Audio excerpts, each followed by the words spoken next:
इय्याका नअबुदु व इय्याका नस्तईन। मेरे पाकिस्तानियों, आज मैं पुलिस थाने गया अपनी इन्वेस्टिगेशन के लिए, अपनी स्टेटमेंट रिकॉर्ड करने के लिए। तो मेरे लिए तो अब ऐसे है कि अदालतें मेरा ऑफिस बन गई हैं। हर रोज़ मैं ऑफिस जाता हूँ जिस तरह, और ये इन्वेस्टिगेशन पुलिस के बार बार पुलिस और GITs की इन्वेस्टिगेशन में भी जाता हूँ। मैं सिर्फ अपनी कौम को आज ये बताना चाहता हूँ कि मुझे इस दौरान मैं अल्लाह का शुक्र अदा करता हूँ कि ये जो मैं 14 महीने से गुज़रा हूँ, मैंने 27 साल पहले तहरीक इंसाफ शुरू तो की थी कि इस मुल्क में सबसे बड़ा मसला ये है कि इंसाफ नहीं है। मतलब इंसाफ का मतलब ये, इंसाफ अब याद रखें हमेशा कमज़ोर को चाहिए होता है। ताकतवर अपने आप को कानून से ऊपर रखता है। अमेरिका अपने आप को इंटरनेशनल क्रिमिनल कोर्ट का हिस्सा नहीं बनाना चाहता क्योंकि वो ताकतवर है, लेकिन कमज़ोर मुल्क उसका हिस्सा बनना चाहते हैं क्योंकि उनको ताकतवर से तहफ़्फ़ुज़ चाहिए। जंगल के अंदर कमज़ोर को कोई तहफ़्फ़ुज़ नहीं मिलता, जो ताकतवर होता है बस उसका राज है। तो इंसानी माशरों के अंदर, जिस तरह मैं आपको बार बार ये चाहता हूँ आपके ज़हनों में चला जाए कि अल्लाह के सारे पैगम्बरों का असल मिशन ही इंसाफ था। और फिर से बता दूं, इंसाफ आज़ाद करता है इंसानों को, क्योंकि उनके हुकूक ताकतवर से उसकी जब तहफ़्फ़ुज़ देता है तो इंसान आज़ाद हो जाते हैं, और आज़ाद इंसान की परवाज़ ऊपर जाती है। एक इंसाफ के माशरे में अमन होता है, और अमन, इंसाफ और आज़ाद माशरे खुशहाल होते हैं। जो आज आप सारे दुनिया के माशरे देख लें, ये जो भी मगरब, यूरोप वगैरह, ये जो भी खुशहाली है वहाँ ये सारी चीज़ें हैं। इंसाफ है, आज़ाद हैं, अमन है, खुशहाल है। हमारा मसला ये है कि इंसाफ नहीं है। तो ये मेरी स्ट्रगल चली थी। तो इन 14 महीने में मुझे सही तरह अंदाज़ा हुआ है कि यहाँ तो बेचारा कमज़ोर पिस जाता है। यहाँ तो जो हमारा इंसाफ का निज़ाम है, उस बेचारा उसको तो वो बिल्कुल नहाता है, उसको माशरा बिल्कुल उसकी हिफाजत नहीं करता। मैं अपनी पार्टी को भी कहता हूँ कि जो अब हमारे से गुजर रही है, हमारे घरों में घुस घुस के, रिश्तेदारों के बच्चों को उठा के ले जाते हैं, औरतों को तंग बदतमीजी करते हैं। कईयों की जगह औरतें भी उठाई हैं, उनसे बदतमीजी की है, सेफ लूट लिए हैं, घर लूट लिए हैं, घर तोड़ दिए हैं, बिजनेसेस बंद कर दिए हैं। तो ये जो हमारे से हो रहा है, ये सारे कमज़ोर तबके से होता है पाकिस्तान में, जब वो ताकतवर के सामने उसका टाकरा होता है। आज अंदरूने सिंध आप चले जाएं तो जो वहाँ लोगों के कमज़ोर तबके का हाल है, मैं आपको यकीन दिलाता हूँ कि इंसानी माशरे में ऐसे लोगों को कोई नहीं रख सकता। यानी होता क्या है कि वो उनके खिलाफ जुर्म भी होता है, जुल्म भी होता है, और उन्हीं को फिर उनके ऊपर सजा भी मिल जाती है। ये हर जगह है। ये हमारा बदकिस्मती से पख्तूनख्वा में थोड़ा सा कम है, लेकिन जिस तरह आप नीचे जाते जाएं, पंजाब, फिर सदर्न पंजाब, फिर सिंध, वहाँ तो कोई कमज़ोर की कोई सुनने वाला नहीं है। तो हमारे लिए मेरा जो आज अज़म है वो और स्ट्रॉन्ग हुआ है और मजबूत हुआ है कि ये एक जहाद है इंसाफ की। क्यों अल्लाह के पैगम्बरों ने, सब ने इंसाफ के ऊपर बात की थी? क्योंकि ये इंसानों को आज़ाद करता है। हमारे लोग ग़ुलाम हैं। हकीकी आज़ादी इसलिए है। तो मैं अब तफ्तीश पे आता हूँ। तफ्तीश क्या थी जी? कि 9 मई को बहुत बड़ी साजिश हुई, और आप मुझे पूछ रहे हैं कि आप साजिश का हिस्सा थे। मैंने उनको कहा साजिश हुई, इसमें कोई शक नहीं, वो साजिश थी। लेकिन साजिश से फायदा किसको हुआ और नुकसान किसको हुआ? अगर साजिश से हमें फायदा होता तो तभी आप कहते ना कि हमने साजिश की है।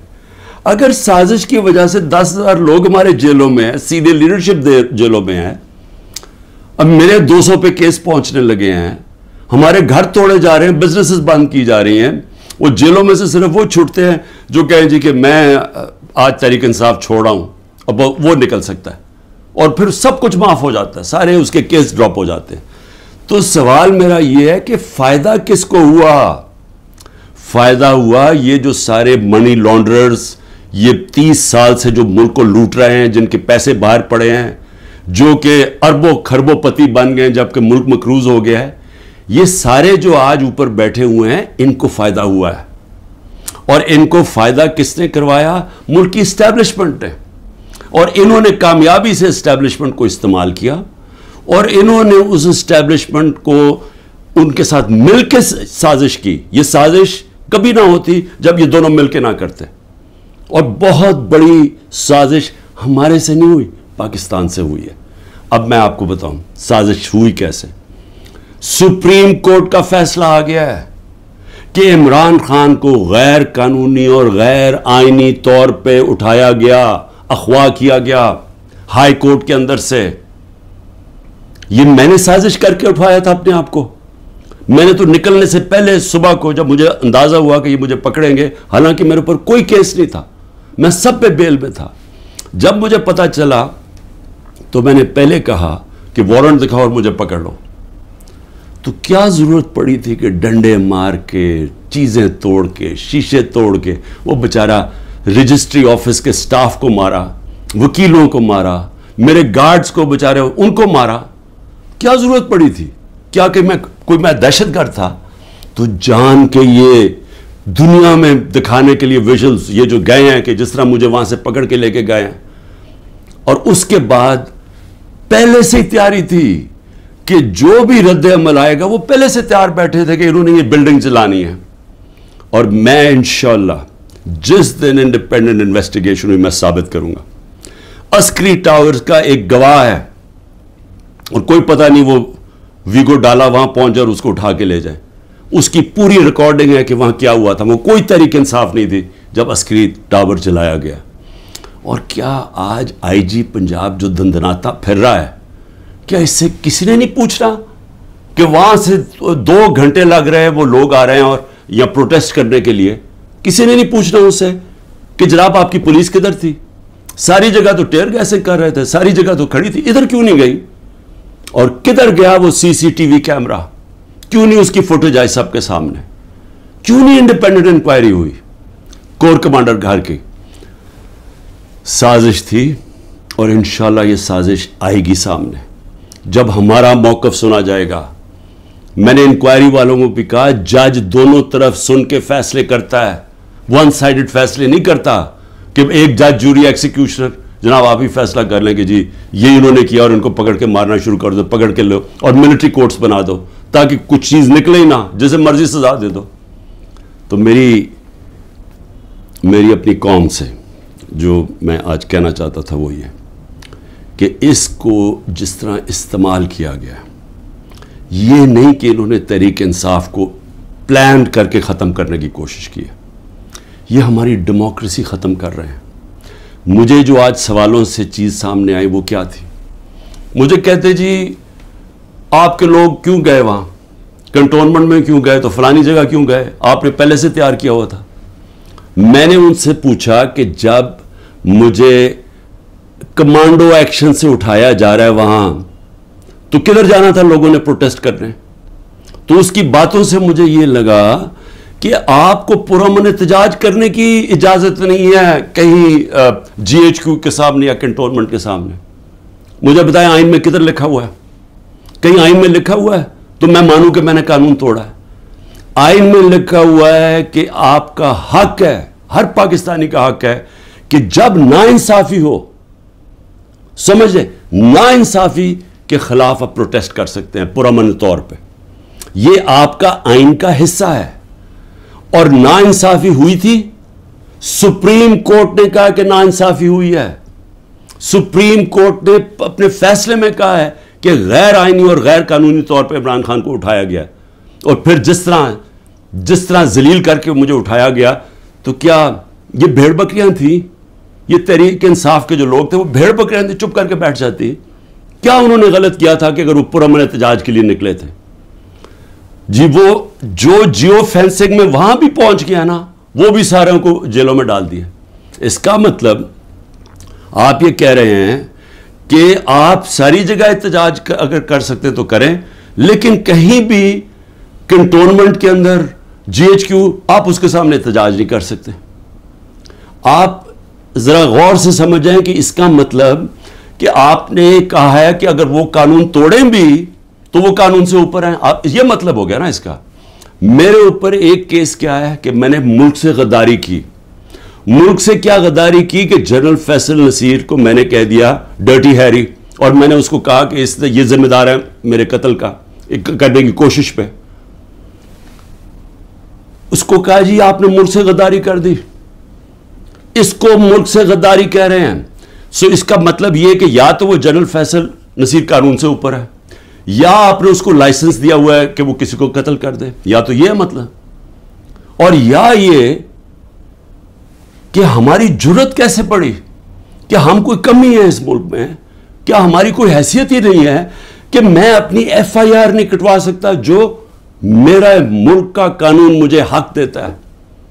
भाई मुझे से वो पहली JIT में पूछते जी खान साहब आपके पास प्रूफ कौन से थे कि ये फैसल नसीर ने करवाया।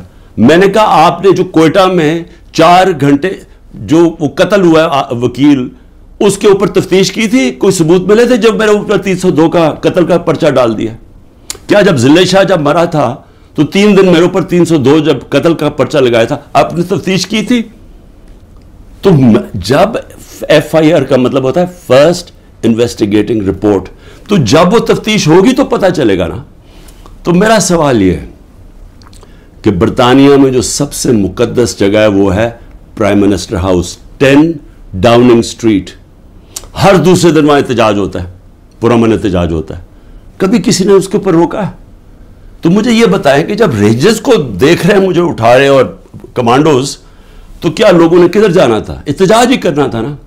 सवाल यह क्यों नहीं पूछते कि वो लोग जो 25 लोगों को गोलियां से मारा गया, वो लोग जिनकी नौजवानों की टांगें चलेंगी, 3 लोगों की टांगें कटी, जो बिस्तर पे है, जो कमर पे गोली लगी पैरालाइज हो गया, वो क्या पाकिस्तानी नहीं थे? उनका कोई हुकूक नहीं है, उनका कोई नाम ही नहीं ले रहा कि जी कोर कमांडर हाउस जलाया। हम सब उसके हम मजम्मत करते हैं।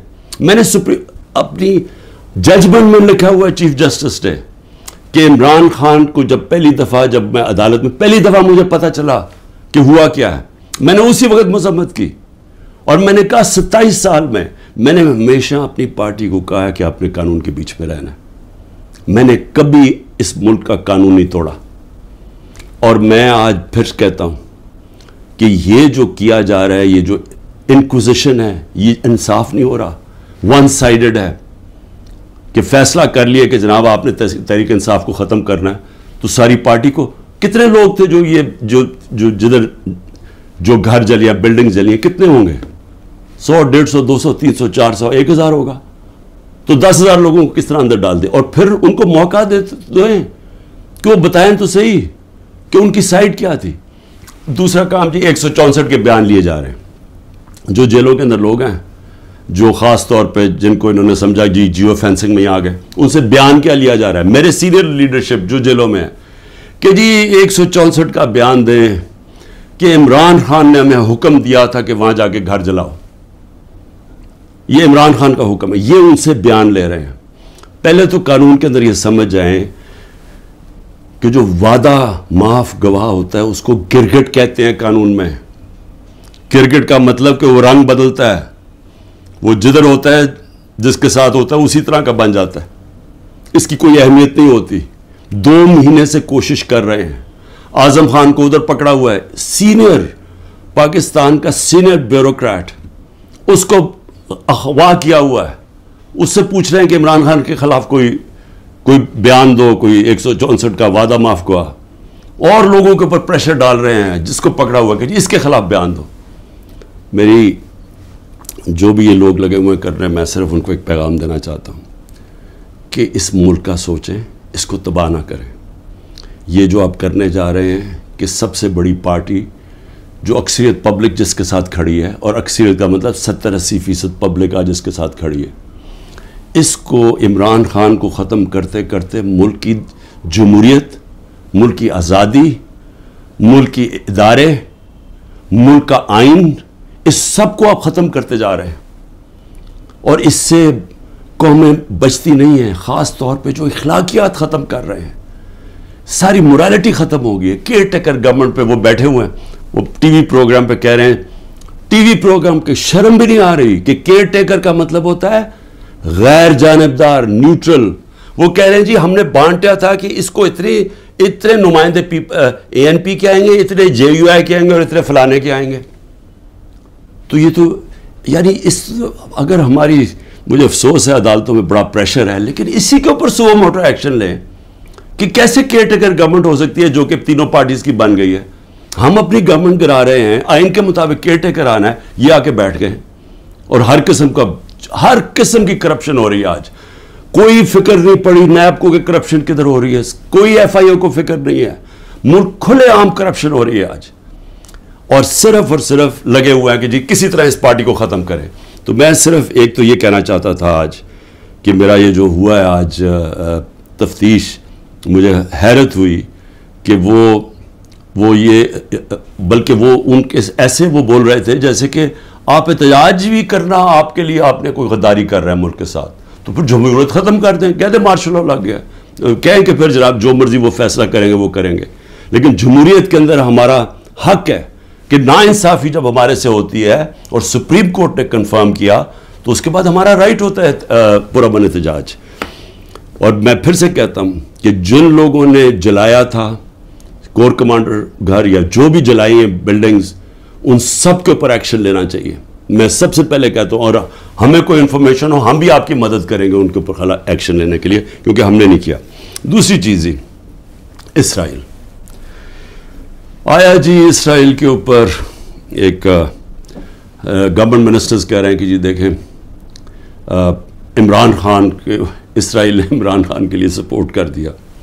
पहले तो ये ज़रा मेरे बयान सुन लें, ये जब मैं प्राइम मिनिस्टर था, ये मेरे बयान सिर्फ यहाँ नहीं है, 2 पाकिस्तान में भी है और अमेरिका के अंदर जाके मैंने ये बयान दिया है। याद रखें अमेरिका के अंदर सबसे तकड़ी लॉबी इसराइल की लॉबी है। अमेरिका के अंदर सुनने के मैंने बयान क्या दिया, और पाकिस्तान में भी प्राइम मिनिस्टर होते हुए। Next questioner. There's been talk about Pakistan forming relations with Israel, and we know the winds of change are blowing through the Middle East. Is this in the cards, and why? I'm afraid I don't know where this has come from. It's not. Pakistan has a very straightforward position, and it was a founder of Pakistan, Quaid-e-Azam, Muhammad Ali Jinnah, who was very clear that, there has to be a just settlement, a homeland for Palestinians before Pakistan can recognize Israel.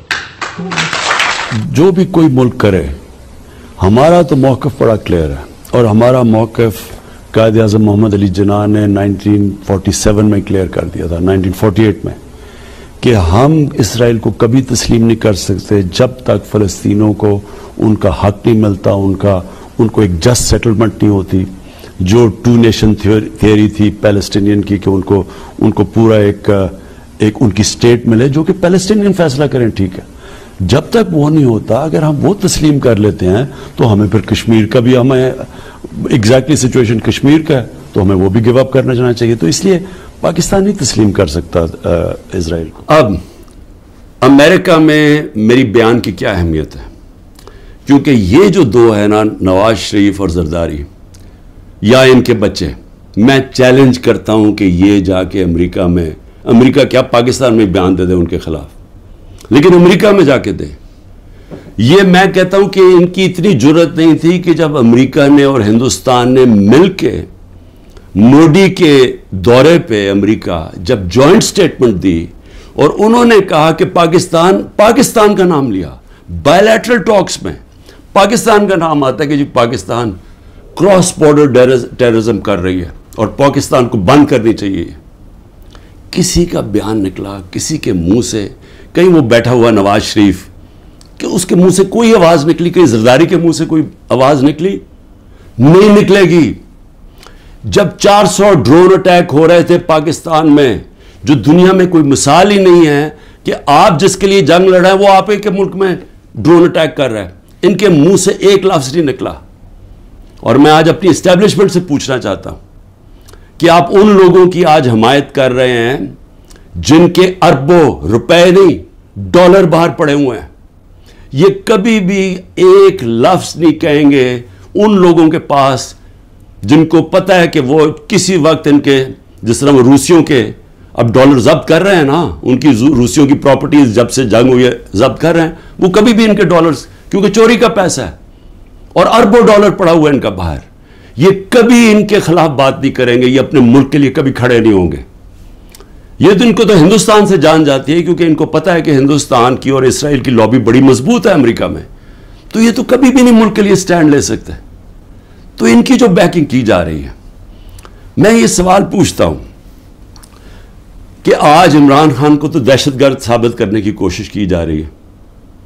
मुझे यह बताएं कि कभी इमरान खान ने ऐसी हरकत की कि अमेरिकनों को मैसेज भिजवाया जाए अपने एम्बेसडर हुसैन हुक्कानी के जरिए मेमो गेट के अंदर, वो जो मेमो गेट था, अमेरिकनों को कह रहा है कि हमारी फौज से हमें बचा लो, उसको आज प्राइम पोजीशन में बैठा मुल्क के फैसले कर रहा है।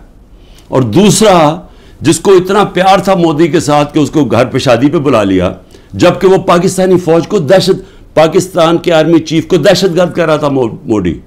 वो कहता प्राइम मिनिस्टर ठीक है, लेकिन वो तो पुतला है, दहशतगर्द पाकिस्तानी फौज को कह रहा था। डॉन लीक्स के अंदर क्या हुआ? वही कह रहा था ना कि हम तो बेबस है जनाब, हमारी फौज दहशतगर्दी कर रही है। वो लोग आज मुल्क के फैसले करें और वो बैठ के बाहर बैठ के अपने बड़े बड़े महल्लात के अंदर, अरबों रुपए की प्रॉपर्टीज के अंदर वो बैठ के जनाब वहां फैसले करें कि जी मुल्क में क्या होगा, मुल्क में इलेक्शन कब होगा, वो फैसले करें। और यहां क्या नजर नहीं आ रहा हमारी इस्टेब्लिशमेंट को? आपको नजर नहीं आ रहा कि ये कर क्या रहे हैं इस मुल्क के साथ? क्या इनका इंटरेस्ट है पाकिस्तान से? क्या जब मुश्किल पड़ी ये मुल्क से बाहर नहीं भागे? क्या एस्टेब्लिशमेंट ने खुद, मैं गवाह हूं जितनी दफा मुझे उन्होंने इनकी करप्शन के केसेस बताए हैं, मैं गवाह हूं जब जनरल बाजवा ने बताया कि इन्होंने फलाने मुल्क से कितनी कमीशन अरबों डॉलर की कमाई, मैं गवाह हूं कि जब उन्होंने बताया कि यासिर जरदारी के जो केसेस हैं, ये शुरू की बात थी, बाद में तो डीलिंग कर ली उन्होंने। जनरल मुशर्रफ ने जब उसका नैब का पहली दफा जो चेयरमैन बना जनरल अमजद, मुझे ब्रीफिंग दी गई कि इनकी कितनी प्रॉपर्टीज है मुल्क से बाहर। ये तो पकड़ी गई है ना एवन फील्ड्स की और 2-3 और, बाकी कितनी प्रॉपर्टीज है मैं बात कर रहा हूं तब की, आज से 20 साल पहले की। उसके बाद जो लूटमार इन्होंने 10 साल की वो उसके ऊपर है, और आज जो कर रहे हैं, तो कोई हमें फिक्र नहीं है कि हमारा मुल्क बैंकरप्ट हो चुका है और हम आज इंजीनियरिंग कर रहे हैं हमारी इस्टेब्लिशमेंट कि यही लोग फिर वापस आ जाएं, तो कोई फिक्र नहीं है मुल्क की। क्या ये इमरान खान ने कोई ठेका लिया हुआ है कि वो सारा वक्त ये सारा बर्दाश्त करे ये जो हो रहा है आज, और सिर्फ वही उसी के ऊपर सारा रखे कि जी इसको किसी तरह दबा दो? किसका फायदा है इसमें? और इसलिए मैं आखिर में सिर्फ ये कहना चाहता हूं कि देखें, ये बड़ी ख्वाब है पाकिस्तान की, बड़ा, इसके लिए बहुत बड़े जहन थे इलामा इकबाल, इसके लिए जिसने किस तरह की स्ट्रगल की, वो बहुत ही बड़े लीडर थे, कायद आज़म। और वो लोगों ने इस मुल्क को जिस तरह बनाया, और जिस तरह कायद आज़म ने जब पहली दफ़ा पाकिस्तान आए, जब अभी पाकिस्तान नहीं बना 3 हफ्ते पहले आए, तो उन्होंने कहा कि अपने एडीसी को कि मैं नहीं समझता था कि मेरी ज़िंदगी में ये पाकिस्तान बनेगा। ये वो मुल्क था, और हमने अपनी आंखों से हमारे बड़ों को सुना, क्योंकि हम तो पाकिस्तान में पैदा हुए थे, सारे हमारे बड़े कहते तो कितने खुशकिस्मत हो, आज़ाद मुल्क में पैदा हुए।